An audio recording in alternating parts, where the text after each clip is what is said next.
Hi, it's Mitz from My Life Mitz. Thank you so much for stopping by. Today I'm going to be working in my December daily journal. I thought I would continue with the getting to know me questions. I filmed a previous video to this, so I guess this would be part 2. There's some new viewers and some new subscribers to this channel, so I thought I would introduce myself and kind of share with you who I am behind the camera. I will link part 1 if you are interested down below.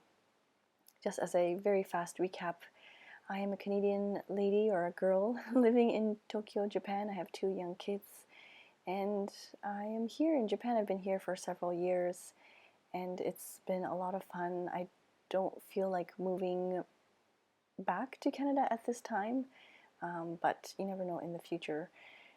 So I thought I would answer some of the questions that you've asked in the previous video. Somebody asked if I was of Japanese heritage, and yes, my parents are Japanese, so I grew up just with conversational Japanese, and I did attend Japanese school on the weekends. Sadly, I didn't keep up with it, and I recognize simple kanji. I used to be able to read books and things, but when you don't use it, it was kind of like a, like the Saturday school you are forced to go, and I was not interested at all, and I wish I would have kept up with it because, yeah, I just feel like there's just so many things that would have benefited me from just continuing to improve my Japanese. But anyways, so I get around with just simple conversational Japanese, and people are usually nice here or understanding, and they are willing to help out. So if I had to travel into Tokyo, like downtown Tokyo, and I got lost, I would just ask like one of the train attendants or something yeah, it's easy to get around. The signs are in English as well, so I don't really feel like I would get lost. But I always feel anxious going into the city because there's just so many people, and it's just like overload, like sensory overload. But this is a whole nother story. Somebody asked, did I find any things that were difficult to adjust to? What do I love about Japan?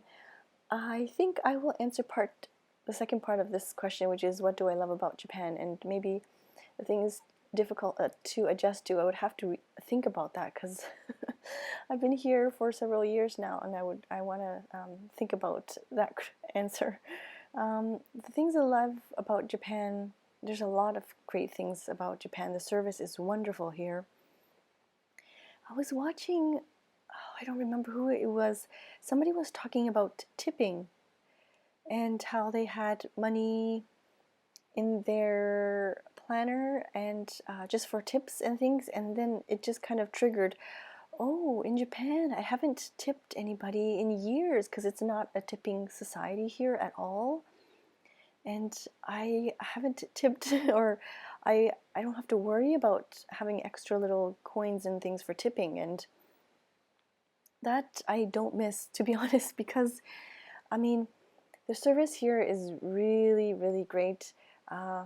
You might find the odd person that might be, tired with their job or part-time job, but in general, the service is really, really great here.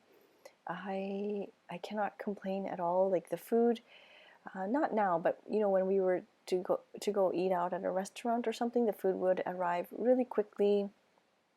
I remember once when I was pregnant, I felt like I would go for McDonald's breakfast in the morning. Not all the time, but once in a while. I was within walking distance.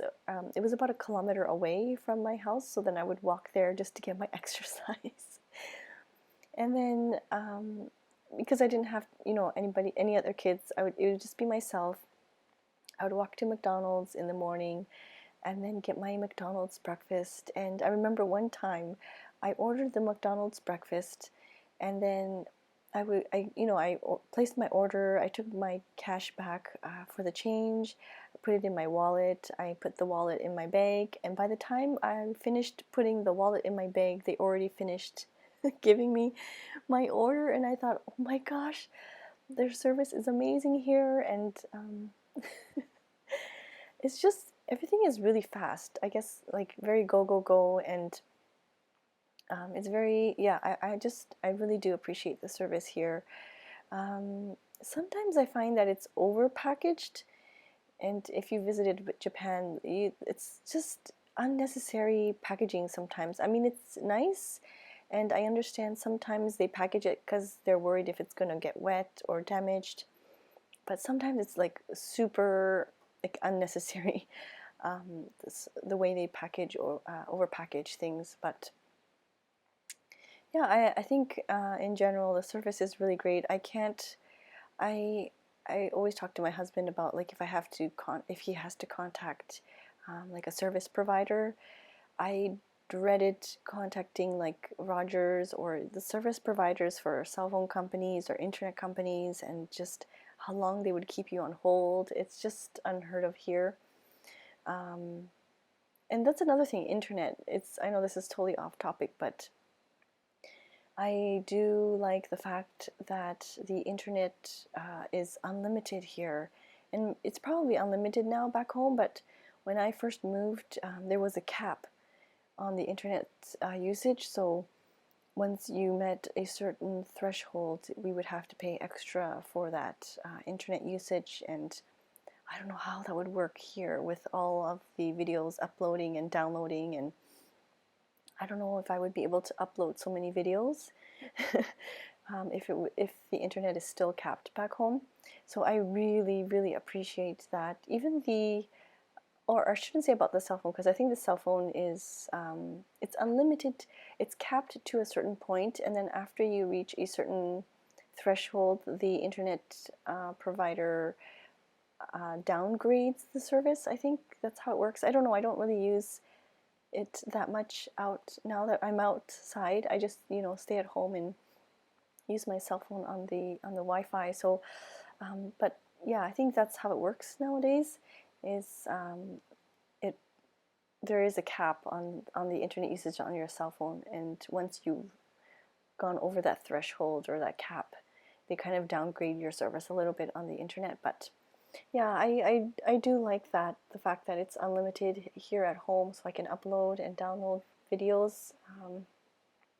Sometimes it's slow, but I'm not going to complain, because I cannot compare it to what it was back when I was back in Canada. Sorry, I'm totally off topic. I have another little. I jotted down some notes here. Something else that I appreciate are the the heated seats on my toilets. I think in general, the standard toilet seats are usually heated, which is a really nice thing to have. And I was like, I don't need heated toilet seats. It's not really necessary. But the houses here, or like the apartments, they're not central. It's not central heating. So we have a small little heater in our bedroom. So we have that on in the evening and when we're sleeping. But when I have to wake up to go to the washroom in the middle of the night and I open the door, the house is so cold. And when I go to sit down and I need to use the washroom and the seat is nicely heated, it makes a huge difference. I don't know why they don't do central heating here, and I don't know why the insulation is so bad. I don't know, maybe it has to do with like the summer as well, because the summer is very, very, very humid here. Maybe it has to do something with that. If anybody knows, I would love to hear your thoughts on that. I don't know why they don't insulate the houses a little bit better here. I'm just very curious to know. And but yeah, the seated heats are a very nice plus. I remember my husband complaining about it when we were back in Canada. He was saying the seats are so cold, and I didn't really understand why he was complaining, because that's what I grew up with, right? I didn't have anything to compare it to. But before I forget, I'm using these on the screen here. You see me using this clear stamp set. This is from Sakura Lala, and it's a really cute stamp set that you can make kind of to combine like to make your own Christmas cards. I did it for not this specific set, but I used her set for New Year's last year for the Nengajo New Year cards, and for Christmas I decided to stamp out some of these as well on postcards. You might have seen it in the beginning of the video, so I just think it's so cute. I wanted to, I used the archival ink so that I could apply some watercolor later, but I ended up not doing it. I didn't have enough time, but I just thought I would mention that. I will leave Sakura Lala and her information down below, and you can see the different combinations you can create for your cards. And yes, so back to what do I love about Japan. I also, you might see my kids' hands on the side from time to time. One thing I do enjoy about being here is that there are mountains. I lived in a part of Canada where they didn't have any mountains, and now that I'm here, I really appreciate being able to see. Just by driving a little bit, you can see the nice mountains and the scenery, and it's just really energizing in a way, or refreshing in a way, and I really really like that. I think I'm more of a forest, hiking, mountains type of person. I mean, I enjoy the beach as well, and that's another thing, is that it's so, close to beaches here, and they're also very close to mountains, but at the same time there's earthquakes. So it's, I guess there's like pros and cons, but I really do like the fact that there are mountains close by, and it's a nice hike. It's easy to go hiking in the summer, and just the scenery itself. It's such a huge difference. I know it's not. I guess I didn't grow up with it, so I can't.